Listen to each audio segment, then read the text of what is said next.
Para dar sequência à nossa reflexão sobre as três pessoas da Santíssima Trindade, convidamos hoje o Padre Delmar Cardoso, jesuíta colaborador da nossa paróquia. Então vamos continuar a nossa reflexão sobre as pessoas da Santíssima Trindade. Hoje vamos refletir sobre o Filho. O Filho, a segunda pessoa da Santíssima Trindade. O Filho é Jesus, Jesus Cristo, homem e Deus. Já no nome de Jesus já tem aí aquilo que é o Filho. O Filho, portanto, ele é, o nome Jesus, o hebraico significa Deus salva. E nós sempre colocamos ao lado do nome de Jesus o nome Cristo, que quer dizer o ungido. Já nesse nome nós temos aquilo que é o projeto de Deus, a salvação e a unção que nos remete àquela unção que o rei Davi recebeu. Jesus, quem era Jesus? Era um judeu do norte da Palestina, da Galileia, a Galileia dos pagãos. Ele tinha uma mãe chamada Maria e o pai José, carpinteiro. José tem uma profissão que até hoje é uma profissão de pessoas humildes e simples. Portanto, a gente já aprende que Jesus é um Deus que se faz homem no meio dos pobres para a libertação dos pobres. Depois de ser batizado por João, Jesus anunciou o reino de Deus. Aqui está o ponto forte do anúncio de Jesus.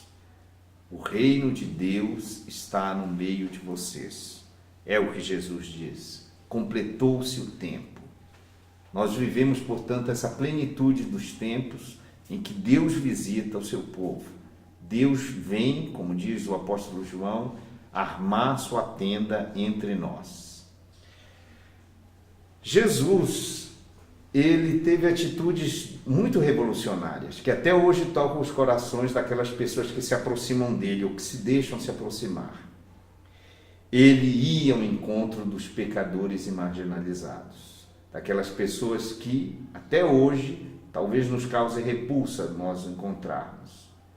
Ele também escolheu alguns discípulos, pessoas simples. Dessas pessoas todas que o seguiam, ele escolheu 12 homens para serem, por assim dizer, as colunas da sua igreja. Aquelas pessoas que iam depois divulgar o evangelho por todo o mundo. Desses 12, ele era mais próximo daqueles primeiros que ele chamou: André, Simão Pedro, Tiago e João. Jesus também realizou milagres e contou parábolas que até hoje são famosas e que tocam nossos corações. Com isso, Jesus também teve uma atitude de crítica daquela religião daquela época. Ou seja, ele criticou a simples religiosidade da aparência, da ostentação.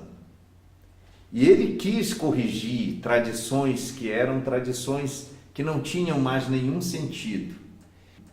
E justamente isso, ele, por exemplo, transgride a observância do sábado. Ele teve uma atitude revolucionária em relação ao templo. Ele, que é mais importante para nós, se mostra filho de Deus quando ele não se iguala, mas mostra um rosto diferente de Deus, chamando de Deus Abba, Pai. É justamente por isso que nós o chamamos de Filho. Nós somos filhos no Filho. E o que Deus tem para nos dar? E aí aparece uma das coisas mais importantes que o Filho demonstra: o perdão dos pecados. Isso a gente olha, por exemplo, naquele episódio do paralítico, não é? Em que Jesus diz: os teus pecados te são perdoados.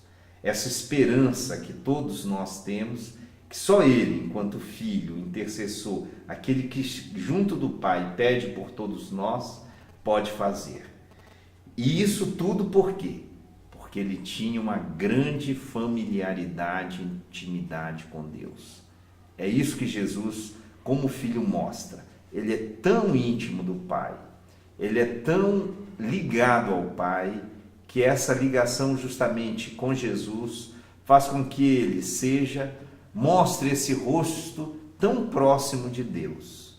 De fato, um dos padres da igreja, São Leão Magno, comentando o nascimento de Jesus, tão pobre numa manjedoura, ele diz: tão humano assim só Deus poderia ser. Deus que mostra justamente esse rosto da ternura, da misericórdia, do perdão, da proximidade com todo e qualquer tipo de pessoa. Isso fez com que Jesus, nesse anúncio do reino, chegasse até Jerusalém. Jerusalém, a cidade de Davi, a cidade da paz. Justamente é nessa cidade que se mostra como um verdadeiro altar para esse sacrifício. É em Jerusalém que Jesus celebra, num contexto de refeição, de celebração da Páscoa judaica, uma nova aliança.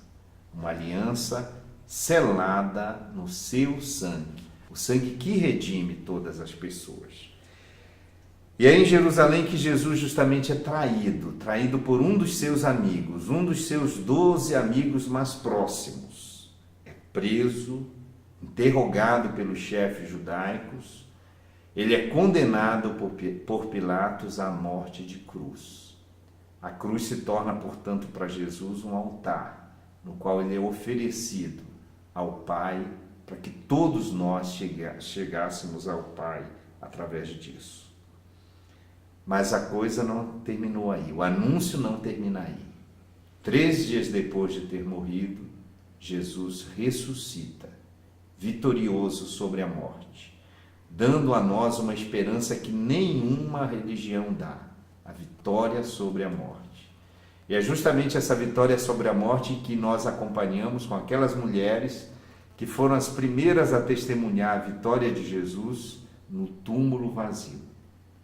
Esse túmulo que todos nós encontramos quando nós sentimos no nosso coração um apelo para nos aproximarmos das pessoas, porque dentro de nós está o Espírito de Deus. Justamente Jesus prometeu que iria enviar o seu Espírito para aqueles apóstolos que justamente iam formar uma comunidade de seguidores de Jesus, a igreja, que não vive por si própria, mas vive por causa desse Espírito, que será o tema da próxima reflexão feita pelo Padre Donizete.